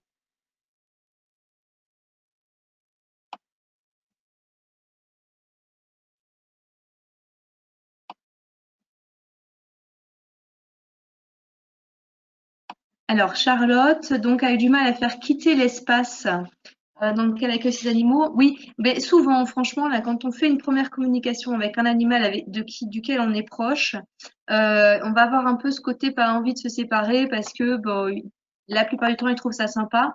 Il est aussi possible euh, que comment euh, il est aussi possible que votre cheval ait envie de vous parler d'autres sujets et donc en fait, il n'a pas envie de couper la communication. Ça peut être sympa aussi une fois qu'on fait ce genre d'exercice, après assez vite d'aller les voir, puis d'avoir un contact concret avec eux, surtout si eux ont l'habitude d'avoir un contact avec vous physique, corporel, hein. Alors, Isabelle, comment refaire l'exercice seul? Alors, ben, vous téléchargez cette vidéo quand elle sera disponible. Donc, elle sera mise en circulation sur ma chaîne YouTube et sur ma page Facebook. Et puis vous repassez la vidéo tout simplement. Alors, la question de Nathalie, faut-il faire une séance de relaxation avant chaque communication? Bon, ben non, puisque vous pouvez aussi faire passer message en allant directement auprès à côté de votre cheval. Ça dépend comment vous avez envie de le vivre. Avec la relaxation, ça permet d'avoir des expériences un peu comme celle que Marie nous a partagées, c'est-à-dire avec des ressentis très forts et une sensation de quelque chose qui se passe de très concret. Après, si vous le faites en présence physique de votre cheval, lui, il peut vous faire un retour par son comportement, par un regard. Donc c'est vrai que c'est une autre richesse de le faire comme ça.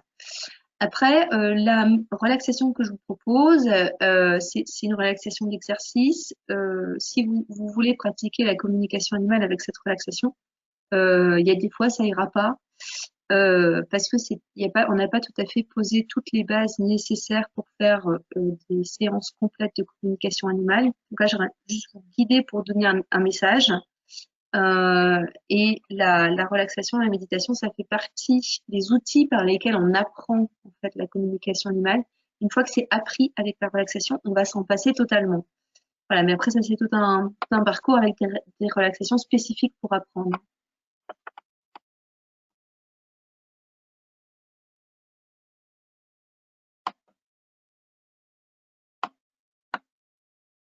Alors donc je lis le témoignage de Nina hein, qui est plutôt positif.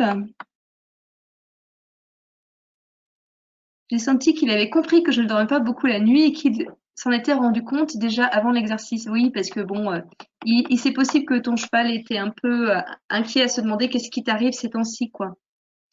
Et du coup, finalement, est-ce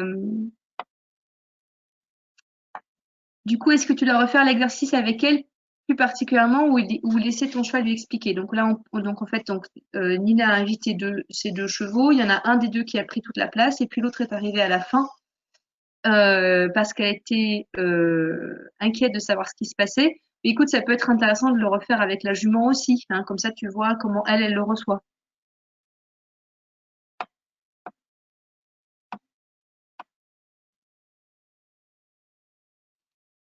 Alors, Candice, je me suis sentie crispée après lui avoir parlé. Est-ce que ça pourrait être son ressenti à lui? Donc, ça peut être le ressenti de votre cheval, il peut être crispé pour une autre raison. Parce qu'il est possible qu'il ait envie de partager quelque chose qui le crispe et que du coup, vous ayez reçu sa crispation parce qu'il en a une actuellement. C'est pas forcément le message qu'on lui a fait passer qui le crispe.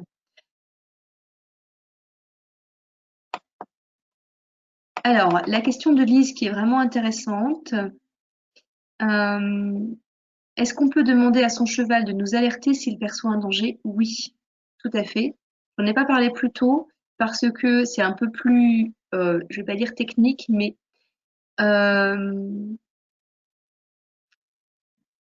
demandez à votre cheval de vous alerter s'il perçoit un danger. Alors, soit si vous dormez les fenêtres ouvertes et que son prêt est juste en dessous et qu'il peut hennir, vous pouvez lui demander de vous réveiller pendant la nuit. Donc, c'est-à-dire que vous dormez, puis tout d'un coup, vous allez pensez à lui, ça va vous réveiller, vous allez rêver de lui. Donc ça, c'est des choses qui peuvent arriver. C'est comme si le cheval vous appelait en communication animale, mais sauf que ça vient du cheval. Donc vous pouvez demander à votre cheval de faire ça. Après, il faut que vous soyez assuré de pouvoir vous réveiller. Il y a des animaux qui font ça plus facilement que d'autres. Par exemple, moi, j'ai une chienne qui fait ça très facilement. Et donc, c'est arrivé qu'avec des personnes qui pratiquent pas la communication animale, c'est comme si elle rentrait dans leur rêve et puis elle commence à leur parler. Donc, en l'occurrence, pour leur dire de se réveiller, pour lui ouvrir la porte pour qu'elle aille faire ses besoins. Mais elle, c'est vraiment un chien qui a très facile à faire ça. Et donc, les gens qui ont pas du tout l'habitude, même des gens qui se souviennent pas de leur rêve ou qui dorment toute la nuit, voilà, ça marche. Et j'ai remarqué qu'il y a des chevaux, enfin des animaux, ils ont plus de difficultés à faire ça. Donc, ça dépend aussi un peu de l'animal. Et vous pouvez toujours demander à votre cheval, évidemment, de faire ça. Et donc, il y a plusieurs manières de vous alerter et notamment vous réveiller en s'introduisant dans votre esprit à ce moment-là ou en faisant en tout cas passer un message par télépathie à ce moment-là.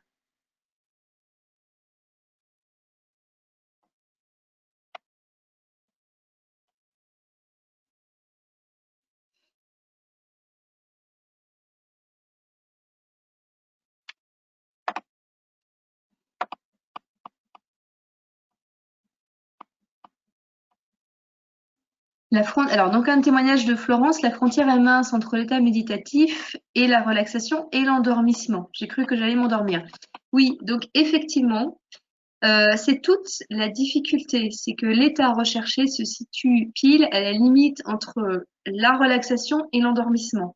C'est-à-dire qu'en fait, vous allez vous placer quelque part où normalement vous vous endormez, sauf que là, vous vous endormez pas. C'est à ce moment-là que vous invitez l'animal. Donc, c'est un peu technique à maîtriser, puisque en fait, dans la communication animale, il faut apprendre à maîtriser des choses que naturellement on ne maîtrise pas, qui se font spontanément, automatiquement. Donc, c'est normal d'avoir ressenti ça à Florence. C'est une question de pratique, oui. C'est aussi une question de mettre en place les bonnes bases pour faire une communication animale. Et ça, comme j'expliquais plus haut, en fait, on utilise la méditation pour apprendre, pour poser des bases. Après, on va se passer de la méditation. Il faut commencer par poser ces bases et ces bases ont entre autres pour but de ne pas s'endormir là où naturellement on s'endort. Donc Isabelle, est-ce que le cheval peut nous avertir s'il lui arrive quelque chose ou s'il veut communiquer avec vous? Donc là, j'ai déjà répondu. Euh, donc ça peut se manifester. C'est plus facile la nuit, mais on peut aussi tout d'un coup se mettre à penser à son cheval avec insistance ou avoir une intuition. Et ce sentiment d'avoir une intuition, ça peut être un message qui est venu du cheval.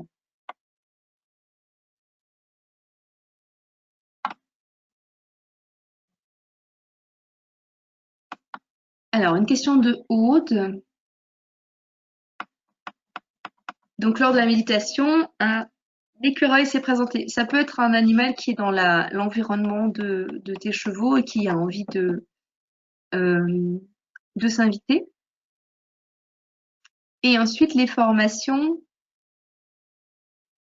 Ah oui, donc est-ce que je vais reproposer en Belgique des formations animal totem? Oui, l'année prochaine, j'en proposerai donc à Bruxelles. Donc je vais faire mon calendrier 2021 ici sur le mois de septembre. Alors Katia, après la méditation, j'ai mon corps qui a tremblé pendant 5 minutes. Qu'est-ce que ça signifie? Alors, soit c'est parce que vous êtes sorti trop rapidement de l'état de méditation, c'est possible, donc c'est un retour trop rapide. Du coup, ça nous fait un peu comme quand on a un réveil brutal parce qu'il y a eu un bruit au milieu de la sieste. Soit c'est parce que vous aviez beaucoup de tension avant la méditation, donc là c'est un relâchement musculaire. Soit c'est parce qu'en fait il y a quand même beaucoup d'émotions qui n'ont pas eu l'occasion de s'exprimer avant, qui sont liées ou pas à votre cheval, ou à la situation. Hein, ça peut être lié à tout à fait autre chose, mais ça peut être aussi une expression émotionnelle.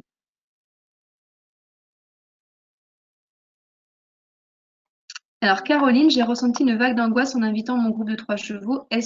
Sont-ce mes émotions ou les leurs? Alors, ça peut être vos émotions à vous quatre. Donc, vous pouvez, surtout si vous êtes très proche, parce que je vois qu'effectivement, dans la suite du message, vous êtes plutôt proche, vous pouvez avoir une relation un peu comme fusionnelle avec votre animal ou avec votre groupe d'animaux, qui fait que les deux sont finalement en miroir les uns des autres et que du coup, on partage la même émotion à peu près tout le temps. Donc, si vous, cette situation vous émeut particulièrement, c'est possible que vos 3 chevaux et vous traîniez dans une sorte de bain émotionnel depuis quelque temps autour de ce sujet. D'où l'importance d'en parler aussi avec les animaux pour replacer les choses à leur place.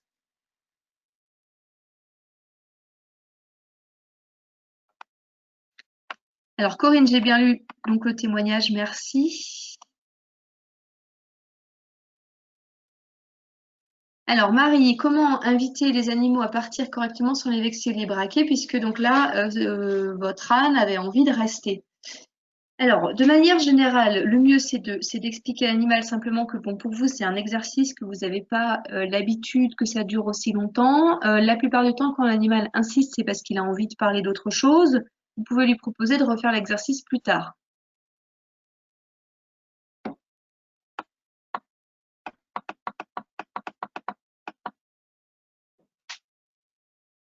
Donc Christine, les séances de relaxation trop longues t'endorment. Avec l'expérience, maintenant j'arrive beaucoup mieux avec des séances très courtes de relaxation. Ben oui, euh, c'est sûr. Donc puisque tu pratiques la communication animale depuis quand même pas mal d'années, Christine, la méditation que j'ai utilisée était assez lente. Simplement parce que les personnes qui n'ont pas appris à maîtriser ça ont besoin de 20 minutes pour se retrouver au bon endroit, je dirais dans le bon état de conscience. Mais comme tu as l'habitude de pratiquer, tu n'as plus besoin de cette durée. Et du coup, tu reviens sur le réflexe d'endormissement, puisque bon, ben là, l'expérience de la com animale t'a fait passer sur un autre rythme, en fait, tout simplement. Donc, je pense que tu n'as pas vraiment besoin de cet exercice. Tu peux peut-être le faire avec ton approche habituelle.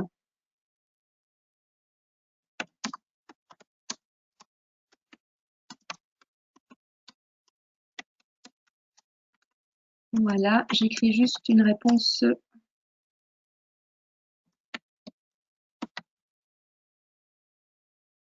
Alors, Vanessa, est-ce que les couleurs ont un sens particulier? Alors, pas au sens où on commencerait à interpréter les couleurs. Donc, la couleur que vous avez visualisée pendant la méditation au début a simplement pour but de vous détendre. Donc, si le bleu vous détend, ben, ce sera le bleu. Si c'est le violet, ce sera le violet. Si c'est le vert, c'est le vert. Ça, c'est personnel. C'est le lien qu'on a soit avec cette couleur. Euh, et après, le fait qu'il y ait des couleurs différentes pour le lien avec votre jument, le lien avec les autres chevaux, ça peut être aussi une manière de. C'est un repère, à mon sens, c'est un point de repère personnel qui montre simplement que c'est pas tout à fait la même connexion avec votre jument qu'avec les autres. Alors, Marie, à quelle fréquence peut-on interagir avec eux sans les perturber ou les agacer? Ça dépend vraiment d'un cheval à l'autre. Il y a des chevaux qui sont prêts à parler tous les jours, puis vous devez leur mettre des limites parce que c'est des moulins à parole, et puis parfois ils racontent la même chose tout le temps. Et puis d'autres, ils aiment pas trop parler tout le temps. Donc là, il faut plutôt être à l'écoute de son cheval par rapport à ça. Ça dépend de sa personnalité, et puis ça dépend s'il aime communiquer de cette manière ou pas. Alors, la question de Nina, peut-on faire le même exercice avec notre chien pour lui demander de nous alerter si des inconnus entrent dans les écuries? Oui, tout à fait.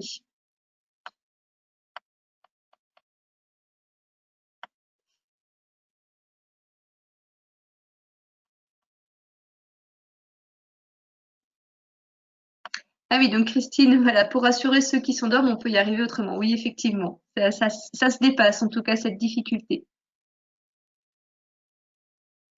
Alors, donc j'ai des personnes qui me demandent pas mal pour les formations. Donc, vous trouvez, je vais vous envoyer du coup le lien par écrit. Peut-être que vous pourrez le copier. Voilà.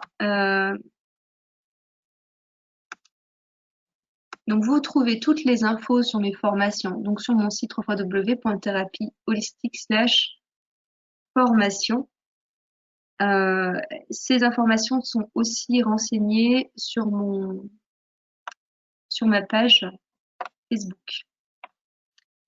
Voilà, alors j'ai un témoignage de Katia qui lui dit que la situation l'angoisse beaucoup et la fait pleurer de peur. Alors effectivement, c'est vrai que c'est une situation qui est terrible pour les propriétaires de chevaux, les amoureux de chevaux, parce que finalement, on ne sait pas trop anticiper. Il y a une menace qui est là sans être là vraiment. C'est pour ça qu'à mon sens, c'est important de ne pas faire peur aux chevaux, mais quand même de leur situer les choses, parce que si vous êtes dans cet état de peur, Katia, c'est sûr, vos chevaux, ils le ressentent, hein. Donc, autant les informer du mieux qu'on peut. Après, il y a évidemment toutes les mesures à prendre qui sont la vigilance, aller voir les chevaux plusieurs fois par jour. Alors, si effectivement, dans le mode opératoire, les chevaux sont sédatés, si vous passez le soir, vous pouvez voir si votre cheval a un comportement d'animal sous sédatif ou pas. Enfin, voilà, donc c'est de la vigilance, de la surveillance aussi. Donc il y a pas mal de. La gendarmerie nationale a fait circuler des informations sur les mesures à prendre pour se prémunir. Et puis il y a aussi cette vigilance, hein, il y a des groupes maintenant qui sont créés de surveillance et de co-surveillance aussi autour des chevaux. Et plus on pourra être témoin, en recevoir des informations, et plus cette enquête avancera, et plus on pourra à un moment donné mettre fin à cette situation. Il faut vraiment agir sur tous les niveaux. Voilà. Euh, je pense donc là, je suis arrivée à la fin de toutes vos questions, hein. Je pense qu'on a fait le tour là de tout ça. Euh, donc on a à peu près voilà 1h50, hein, comme je vous avez annoncé. Du coup, je vais clôturer ce webinaire, cette session pratique. Si vous avez des questions qui vous viennent après, n'hésitez pas à m'envoyer un petit mail. Alors, il y a juste encore une dernière question de Nina. Est-ce que tu as fait des coms avec des chevaux qui ont été mutilés et quelles ont été leurs réactions? Alors non, j'ai pas fait de communication avec les chevaux mutilés. J'ai pas eu l'occasion euh, de. C'est-à-dire que j'ai vu évidemment des photos sur Facebook, mais je vais pas faire une communication avec un cheval sans être en contact avec son gardien, son cavalier ou un responsable. Enfin, c'est une question d'éthique. Et du coup, je n'ai pas été appelée encore pour ce genre de situation. Et donc, effectivement, j'ai pas encore eu de retour de leur part. Et c'est vrai que ça serait quelque part intéressant aussi, ne serait-ce que pour qu'ils puissent expliquer comment ça s'est passé de leur point de vue, pour en savoir un peu plus sur le comportement des personnes qui font ça. Mais j'ai pas encore eu cette occasion. Et j'espère que ça arrivera à aucun d'entre vous, hein, et que donc vous n'aurez pas à m'appeler avec ce genre de demande. Ça serait mieux. Voilà. Alors, du coup là, j'ai encore une nouvelle question. Ah non, c'est des retours. Voilà. Et je vous remercie beaucoup, voilà, pour tout retour, pour votre participation et puis je vous souhaite un bon appétit et un bon week-end.